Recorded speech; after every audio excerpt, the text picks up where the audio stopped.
Luc, chapitre 22. La fête des pains sans levain, appelée la Pâque, approchait. Les chefs des prêtres et les spécialistes de la loi cherchaient les moyens de faire mourir Jésus, car ils redoutaient les réactions du peuple. Or Satan entra dans Judas, surnommé l'Iscariote, qui faisait partie des 12, et Judas alla s'entendre avec les chefs des prêtres et les chefs des gardes sur la manière de le leur livrer. Ils s'en réjouirent et convinrent de lui donner de l'argent. Judas accepta et se mit à chercher une occasion favorable pour leur livrer Jésus à l'insu de la foule. Le jour des pains sans levain où l'on devait sacrifier l'agneau pascal arriva. Jésus envoya Pierre et Jean en leur disant « Allez nous préparer la Pâque, afin que nous la mangions. » Ils lui dirent « Où veux-tu que nous la préparions ?»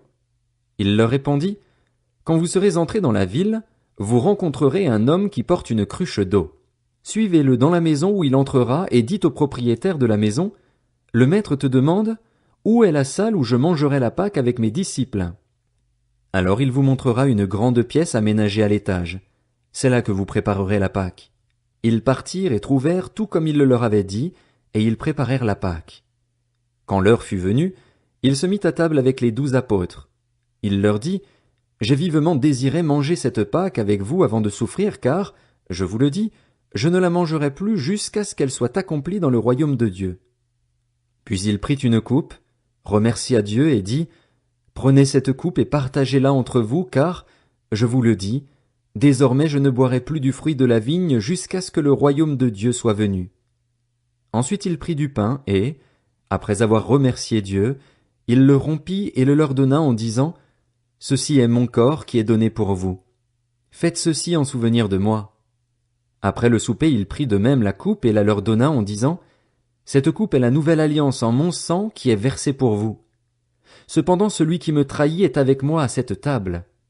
Le Fils de l'homme s'en va conformément à ce qui a été fixé, mais malheur à l'homme par qui il les trahit. » Ils commencèrent à se demander les uns aux autres lequel d'entre eux ferait cela. Il y eut aussi une rivalité entre les disciples pour déterminer qui devait être considéré comme le plus grand parmi eux.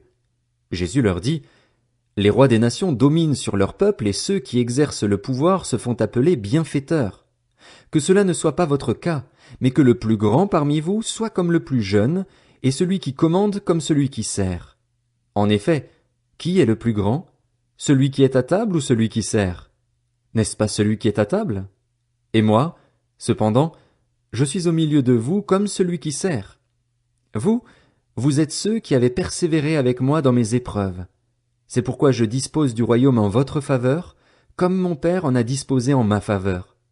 Ainsi, vous mangerez et boirez à ma table dans mon royaume et vous serez assis sur des trônes pour juger les 12 tribus d'Israël. » Le Seigneur dit, « Simon, Simon, Satan vous a réclamé pour vous passer au crible comme le blé. Mais moi, j'ai prié pour toi, afin que ta foi ne disparaisse pas.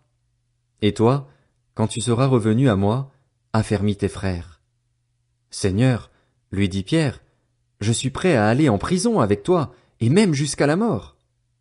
Jésus dit, Pierre, je te le dis, le coq ne chantera pas aujourd'hui avant que tu n'aies 3 fois nié me connaître. Il leur dit encore, quand je vous ai envoyé sans bourse, ni sac, ni sandales, avez-vous manqué de quelque chose? Ils répondirent, de rien.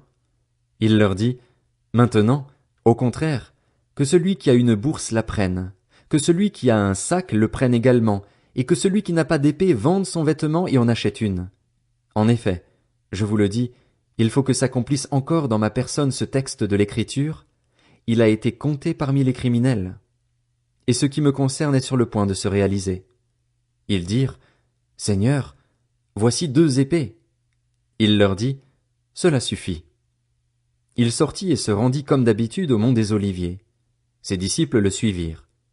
Lorsqu'il fut arrivé à cet endroit, il leur dit, priez pour ne pas céder à la tentation. Puis il s'éloigna d'eux à la distance d'environ 1 jet de pierre, se mit à genoux et pria en disant, Père, si tu voulais éloigner de moi cette coupe. Toutefois, que ce ne soit pas ma volonté qui se fasse, mais la tienne. Alors un ange lui apparut du ciel pour le fortifier. Saisi d'angoisse, Jésus priait avec plus d'insistance, et sa sueur devint comme des caillots de sang qui tombaient par terre. Après avoir prié, il se releva et vint vers les disciples, qu'il trouva endormis de tristesse. Alors il leur dit, « Pourquoi dormez-vous? Levez-vous et priez pour ne pas céder à la tentation. » Il parlait encore quand une foule arriva. Celui qui s'appelait Judas, l'un des 12, marchait devant elle. Il s'approcha de Jésus pour l'embrasser. Jésus lui dit, « Judas, c'est par un baiser que tu trahis le Fils de l'homme. » Voyant ce qui allait arriver, ceux qui étaient avec Jésus dirent, « Seigneur, devons-nous frapper avec l'épée? » Et l'un d'eux frappa le serviteur du grand prêtre et lui emporta l'oreille droite. Mais Jésus prit la parole et dit, « Laissez faire, arrêtez. » Puis il toucha l'oreille de cet homme et le guérit. Jésus dit ensuite aux chefs des prêtres, aux chefs des gardes du temple et aux anciens qui étaient venus pour l'arrêter, « Vous êtes venus comme pour un brigand, avec des épées et des bâtons. J'étais tous les jours avec vous dans le temple et vous n'avez pas mis la main sur moi. Mais c'est maintenant votre heure et celle du pouvoir des ténèbres. » Après avoir arrêté Jésus, ils l'emmenèrent et le conduisirent dans la maison du grand prêtre. Pierre suivait de loin. Ils allumèrent un feu au milieu de la cour et s'assirent ensemble. Pierre s'assit au milieu d'eux. Une servante qui l'avait vu assis devant le feu et l'avait observé dit, « Cet homme aussi était avec lui. » Mais il le renia en disant, « Femme, je ne le connais pas. » Peu après, un autre le vit et dit, « Toi aussi tu fais partie de ces gens-là. » Et Pierre dit à l'homme, « Je n'en fais pas partie. » Environ 1 heure plus tard, un autre insistait, disant, « Certainement cet homme était aussi avec lui, car il est galiléen. » Pierre répondit, « Je ne sais pas de quoi tu parles. » Immédiatement, alors qu'il parlait encore, un coq chanta. Le Seigneur se retourna et regarda Pierre. Pierre se souvint alors de ce que le Seigneur lui avait dit, « Avant que le coq chante aujourd'hui, tu me renieras 3 fois. » Il sortit et pleura amèrement. Les hommes qui gardaient Jésus se moquaient de lui et le frappaient. Ils lui mirent un voile sur le visage et ils l'interrogeaient en disant, « Devine qui t'a frappé !» Et ils proféraient contre lui beaucoup d'autres insultes.